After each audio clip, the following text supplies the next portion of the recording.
Welcome to today's deep dive. We are looking at, well, basically a ghost in a plastic shell today. A very expensive ghost at that. Right. So we are looking through this stack of technical specs and product manuals from an HDTV Supply catalog. And our mission today is decoding a highly complex, enterprise-grade piece of technology. Which, ironically, arrives at your door on a physical USB stick. Yeah, exactly. It's called the Vitec, formerly Exterity AVSRV-V1600, AvediaServer V1600 virtual platform.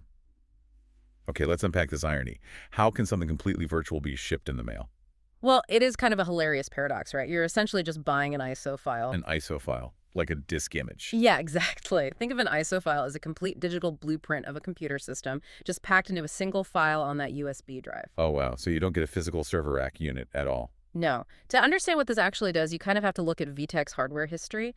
This system is just a virtualized version of their older physical C15X hardware platform. So instead of buying a giant metal box from them, you take this blueprint and run it exclusively on VMware. Right, which is the software that lets one physical computer act like multiple separate independent computers. You got it. So instead of taking up valuable physical rack space and generating a ton of heat in the server room, it just lives inside your existing server hardware. Exactly. It just quietly runs in the background. But what is it actually doing in there? I mean, the documentation mentions it's a management system for IPTV, Internet Protocol television, and it supports something called ArtioSign digital signage, coming standard with 500 gigabytes of storage, like just to hold all those media files. Right. It's essentially the brains behind large-scale video networks. But wait, I'm genuinely confused looking at these installation manuals. What's the holdup? Well, if I'm paying enterprise prices for a high-end server platform, why would I accept a system where I have to buy the basic operating modules piecemeal? Oh, I see what you mean. Like, you don't actually get the broadcasting software out of the box. That sounds like a terrible deal for the buyer. It does sound restrictive until you look at how enterprise IT budgets actually work. What's fascinating here is the sheer scale they are designing for. Yeah. It's highly modular, meaning you only pay for what you absolutely need. So it's less like buying a complete, ready-to-use computer and more like leasing an empty commercial kitchen. Oh, that's a good comparison. Like, you have the floor space and the electricity, but you still have to buy the specific ovens, fryers, and permits, depending on if you're opening a tiny coffee shop or a massive steakhouse. That is the perfect way to look at it. You have to buy specific software licenses, like their M8115 or M7205 modules, depending on the exact features your venue actually needs. Right. Okay. And you even have to choose your network bandwidth tiers up front. They have options like 110, 220, or 550 megabits per second. Wait, why do I need to specify the bandwidth? Isn't faster always better? Just give me the fastest one. Faster is better, yeah, but it's vastly more expensive to maintain on a corporate network. Oh, I guess that makes sense. Right, because streaming high-definition video to dozens of displays simultaneously takes massive network bandwidth.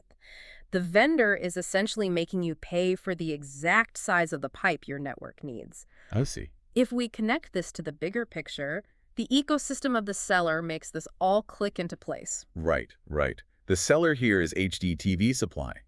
They're a massive 25-year-old vendor specializing in gigantic audiovisual distributions. Exactly. They sell these huge Wolfpack matrix systems designed to control up to 160 TVs at once. Yep, 160 displays. Okay, so we aren't talking about a rich guy's basement setup. We're talking about massive commercial infrastructure. Precisely. Picture a giant multi-level sports bar on a Sunday. Oh, yeah.